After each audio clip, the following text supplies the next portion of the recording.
എന്നാൽ ഇനിയിപ്പോ നമുക്ക് സീരിയസ് ആയിട്ടുള്ള ഒരു സെഷൻ വൈൻഡ് അപ്പ് ചെയ്തിട്ട് നമുക്ക് കുറച്ച് ഫണ്ണി ക്വസ്റ്റ്യൻസ് ചോദിക്കാം. അങ്ങനെയല്ല, ഇത് സീരിയസ് ആണ്.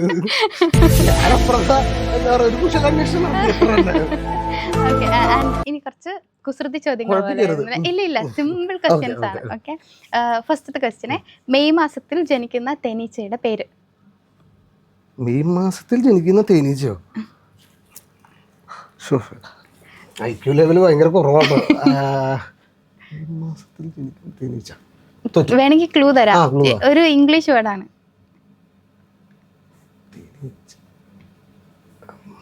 റാപ്പിഡ് ഫയർ പോലെയാണ്, കുറെ ടൈം എടുക്കും. May be. ഷാജിയേട്ടാ ഇവിടെ അടുത്ത ക്വസ്റ്റ്യൻ, ഇത് കുറച്ച് ചിന്തിക്കേണ്ട ക്വസ്റ്റ്യൻ ആട്ടോ. ഒരാൾക്ക് കുളിക്കണം, എന്നാൽ വീട്ടിൽ ഉപ്പും പായസവും മാത്രമേ ഉള്ളൂ. ഉപ്പും പായസവും മാത്രമേ ഉള്ളൂ. അയാൾ എങ്ങനെ കുളിക്കും? പായസത്തിൽ കുളിക്കാലോ? ഇല്ല, പായസത്തിൽ കുളിക്കാൻ പറ്റില്ലല്ലോ. ഉപ്പും പായസവും അപ്പുറത്ത് വീട്ടിൽ കൊണ്ട് കൊടുത്തിട്ട് അവിടെ നിന്ന് വെള്ളം മേടിച്ച് കുളിക്കും. അല്ല, അതൊന്ന് ലോജിക്കൊക്കെ നോക്കുമല്ലേ ഈ ചോദ്യത്തിന്? ലോജിക്കൊക്കെ നോക്കണമല്ലേ? ഓക്കെ, അപ്പൊ മഴ പെയ്തു, അപ്പൊ അയാൾ പുറത്തിറങ്ങി കുളിക്കും. അല്ല, അതൊന്നല്ല, അതൊക്കെ പൊട്ടത്തരാണ്. അങ്ങനെ ശരി ആൻസർ പറ. കറക്റ്റ് സീരിയസ് ആയിട്ടുള്ള ആൻസർ അറിയാം. പായസത്തിൽ ഉപ്പിട്ട് പായസം കൊളാക്കി, എന്നിട്ട് ആ കുളത്തില് കുളിച്ചു.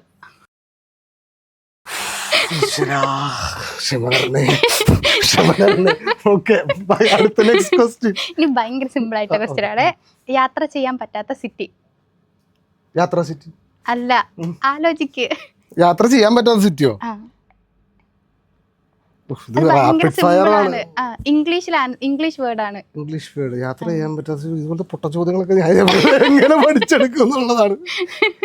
യാത്ര ചെയ്യാൻ പറ്റാത്ത സിറ്റി തോറ്റു. ഇല്ല, അങ്ങനെ ഒന്ന് ആലോചിച്ച്. സിമ്പിളാ. ഇതായിപ്പോയി. പഴയ കാര്യങ്ങളൊക്കെ ആലോചിച്ചിട്ട് എനിക്ക് എന്റെ മൈൻഡ് പ്രശ്നമായി. തോറ്റു. ഇലക്ട്രിസിറ്റി. കണ്ടോ, ഇതുപോലത്തെ സിമ്പിൾ ആൻസേഴ്സ് ആണ് കേട്ടോ. കുറച്ചും കൂടെ ചിന്തിച്ചോട്ടോ. ഒറ്റ ക്വസ്റ്റ്യന്. ആനയുടെ അത്രയും വലിപ്പമുള്ളതും എന്നാൽ അത്രയും വെയിറ്റ് ഇല്ലാത്തതുമായ, ഒട്ടും തന്നെ വെയിറ്റ് ഇല്ലാത്തതുമായ ഒരു സാധനം. ബലൂൺ. അല്ല, ബലൂണിന് കുറച്ചെങ്കിലും വെയിറ്റ് ഉണ്ടാവില്ല. ആനയുടെ അത്രയും തന്നെ വലിപ്പമുണ്ട്. ആനയുടെ അത്ര വലിപ്പോ?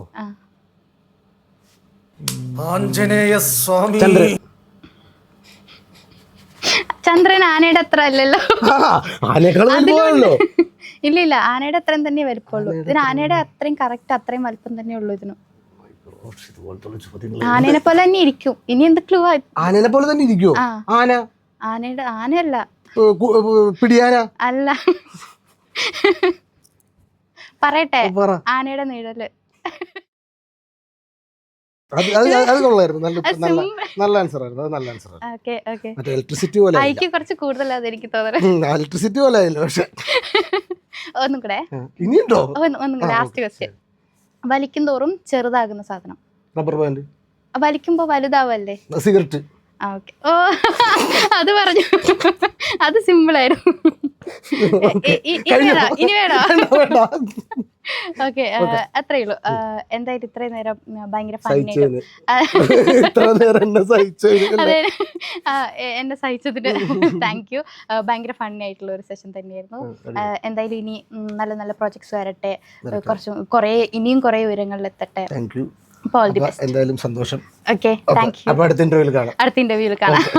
ഇനി മൂവിയുടെ പ്രൊമോഷൻസും ഒക്കെ ആയിട്ട്. തീർച്ചയായിട്ടും. Okay, thank you.